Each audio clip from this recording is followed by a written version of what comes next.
स्वागत है दोस्तों। राजस्थान लोक सेवा आयोग द्वारा आयोजित असिस्टेंट प्रोफेसर एग्ज़ाम के लिए हिंदी विषय का जो सिलेबस है आज हम उसे देखेंगे कि हिंदी का जो सिलेबस है वह 2 प्रश्न पत्रों में है। यानी टोटल इस परीक्षा में आपको 3 प्रश्न पत्र मिलेंगे, जिसमें 2 प्रश्न पत्र आपके विषय से संबंधित होंगे और 1 प्रश्न पत्र राजस्थान के सामान्य विज्ञान, सामान्य ज्ञान, करंट अफेयर्स आदि से संबंधित होंगे। तो हिंदी का जो पहला पेपर है उसे हम देखते हैं तो उसमें कुल 5 इकाइयों में इसे उन्होंने विभाजित किया हुआ है आयोग ने। पहली इकाई के अंतर्गत हमें हिंदी भाषा और व्याकरण के बारे में पढ़ना होगा। हिंदी भाषा का उद्भव और विकास कैसे हुआ, उसकी प्रमुख बोलियां राजस्थानी, ब्रजी, खड़ी, अवधी, भोजपुरी और साथ ही राजस्थानी जो भाषा का स्वरूप है उसके बारे में पढ़ना होगा।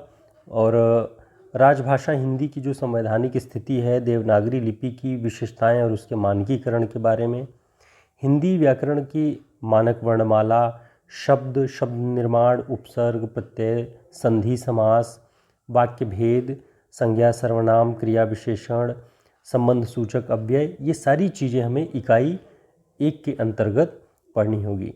जो दूसरी इकाई है वह भारतीय काव्यशास्त्र से जुड़ी हुई है। इसमें काव्य की परिभाषा, काव्य के लक्षण, काव्य हेतु, काव्य प्रयोजन, काव्य स्वरूप, उसके बाद भारतीय काव्यशास्त्र का जो सिद्धांत है रस सिद्धांत, उसका साधारणीकरण, रस की निष्पत्ति, अलंकार सिद्धांत, अनुप्रास, यमक, श्लेष, भ्रांतिमान, रूपक, संदेह, जो अलंकार के प्रकार हैं। उसके बाद छंदों में दोहा, चौपाई, सोरठा, उल्लाला, छप्पय, कुंडलिया, गीतिका, हरगीतिका, ये सारी जो है भारतीय काव्यशास्त्र के अंतर्गत आपको दूसरी यूनिट में पढ़ना है। तीसरी यूनिट जो है वो है पाश्चात्य काव्यशास्त्र की।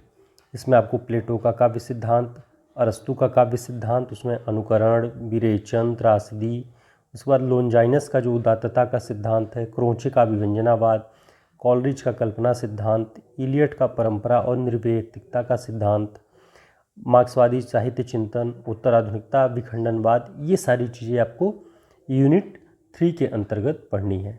यूनिट 4 के अंतर्गत जो है वो आदिकाल एवं मध्यकाल की कुछ जो पाठ्यपुस्तकें लगाई गई हैं, जो टेक्स्ट बुक्स लगाई गई हैं, उनको हमें पढ़ना है।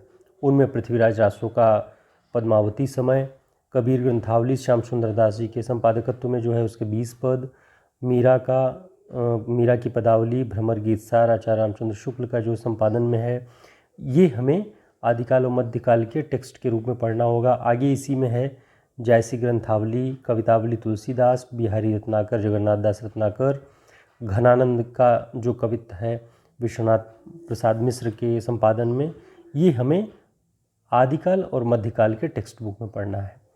आधुनिक काल का जो टेक्स्ट निर्धारित किया गया है इसमें आप देखेंगे तो कामायनी की चिंता और श्रद्धा सर्ग, राम की शक्ति पूजा निराला की, अंधेरे में गजानन माधव मुक्तिबोध का, गोदान प्रेमचंद, महाभोज उपन्यास मन्नू भंडारी, आधे अधूरे नाटक मोहन राकेश, निबंधों में श्रद्धा और भक्ति, नाखून क्यों बढ़ते हैं, राघवो करुण रस, कहानियों में उसने कहा था गुलेरी की, कफन प्रेमचंद का, पुरस्कार जयशंकर प्रसाद की, रोज अज्ञे की, गदर रांघे राघव, पराई प्यास का सफ़र आलम शाह खान, सलाम कहानी ओम प्रकाश वाल्मीकि की, आपकी छोटी लड़की ममता कालिया और यात्रा वृत्तांत के अंतर्गत सौंदर्य की नदी नर्मदा जो कि अमृतलाल बेगड़ जी ने लिखी हुई है। तो ये टेक्स्ट बुक हमें आधुनिक काल के अंतर्गत पढ़ने हैं।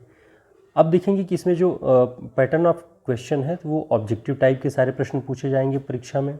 मैक्सिमम मार्क्स 75 नंबर होंगे, नंबर ऑफ क्वेश्चन 150, यानी 150 प्रश्न 75 नंबर के, यानी 0.5 का एक प्रश्न होगा, 0.5 नंबर का, आधे नंबर का एक प्रश्न आपका आएगा।